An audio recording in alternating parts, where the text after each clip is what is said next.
Well, every generation has its own unique obstacles to achieving financial success, and millennials are no exception. Troy Sutton has advice for that generation in this week's KTAB Financial Friday. What is a millennial? Well, it certainly is not the fantastic ship piloted by the infamous Han Solo and Chewie, his lovable furball sidekick. No. Is it the 1,000 years of peace and prosperity after the end of the world? No, not the millennium. It's the millennials. According to Pew Research, millennials are the part of our American population that were born between the years of 1981 to 1996. They are currently ages 23 to 38 in the year 2019.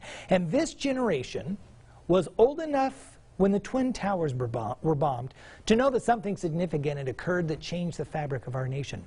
They were also part of the enormous political conversation that elected our first black president in this country. Furthermore, they are the most racially and ethnically diverse adult generation in this nation's history. Unfortunately, their timing into the workforce came at the height of the economic meltdown in 2008. And many of the millennials' life choices, future earnings, and entrance to adulthood have been shaped by the Great Recession. As a result, 78% of millennials feel the pressure between planning for their financial present and planning for their financial future.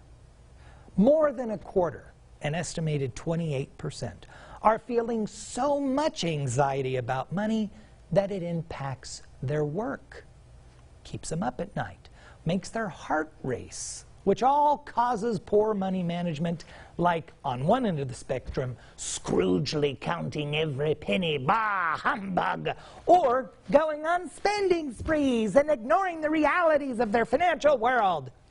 I heard a comedian once say, "What are unattainable ambitions?" Well, for us millennials, an unattainable ambition is we dream about having enough money for a one-bedroom apartment, bills, and groceries.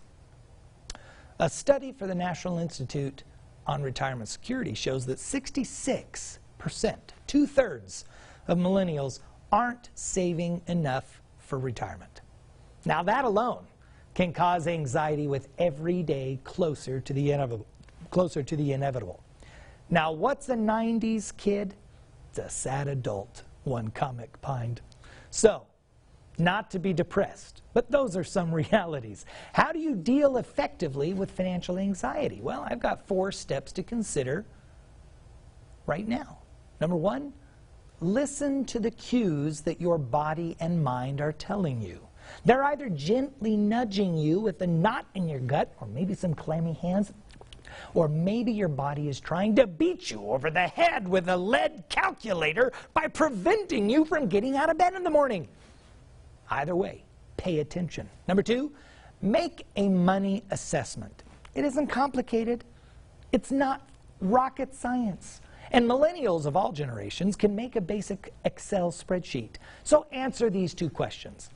How much and when is money coming into my bank account? And how much and where is it going? A bank statement from the last several months can easily tell you all of that information. Number 3, automate as many bills as you can to the times where you will know there is money to pay those bills. For instance, if you're paid on the 1st of every month, contact your utilities company, your car payment, etc., and have all of those bills automatically pulled out of your checking account a day or 2 after you're paid. This is going to reduce stress because the most important bills are paid when the money is in the account. Number 4, reach out to a friend or a financial consultant for support, or even just use them as a sounding board. Sometimes all we need to do is vent a bit until someone tells us it's not as bad as we feared, or it is as bad as we feared, but we can make it through. Keep a stiff upper lip. Remember, life isn't about money, and friends can help us get out and keep living life as we address good financial stewardship. Though, I was addressing the millennial generation, this information obviously does apply to all generations. Baby boomers, Generation X, that's my generation, and Generation Z, after the millennials. I have lost many nights' sleep over the years in regards to my money and or the money of my clients. Those 4 steps have helped me personally, and so does learning jokes and playing the piano. I read, quote, "Maybe if millennials spent less on brunch and more on particle physics research, they could travel to 1974 and afford a house." It's just a thought. Have a great week. Thank you, Troy. If you would like to contact Sutton Financial Group, they're located at 2449 South Willis in Suite 106. You can call them at 437-0709 or go to suttonfinancialgroup.com.